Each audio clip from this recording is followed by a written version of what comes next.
আপনার অনেক ব্যস্ততা, অনেক কাজ, এত ব্যস্ততার মধ্যে আপনি মসজিদে যাওয়ার সময় পান না। অথচ মসজিদের মুয়াজ্জিন সাহেব কিন্তু দৈনিক 5 বার আপনাকে নামাজের জন্য ডাকছেন। তাদের তো ছুটি নাই। এই ঈদের মধ্যেও যে কোনো মসজিদে গিয়ে দেখবেন হয়তো ইমাম সাহেব নয়তো মুয়াজ্জিন সাহেব আছেন, তারা আপনাদেরকে 5 বার নামাজের দিকে ডাকছেন, কিন্তু আপনি মসজিদে যাওয়ার সময়ই পান না। একটা কথা মনে রাখবেন, আপনি মসজিদে না গেলেও মসজিদের ঘাট কিন্তু একদিন আপনার বাড়ির সামনে আসবে। কারণ মৃত্যু নিশ্চিত, মৃত্যু নিশ্চিত, মৃত্যু হবেই। মৃত্যুকে কেউ অস্বীকার করতে পারে না।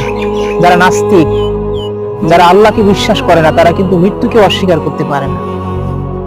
অতএব বিষয়টা সব সময় চিন্তা করে চলবেন।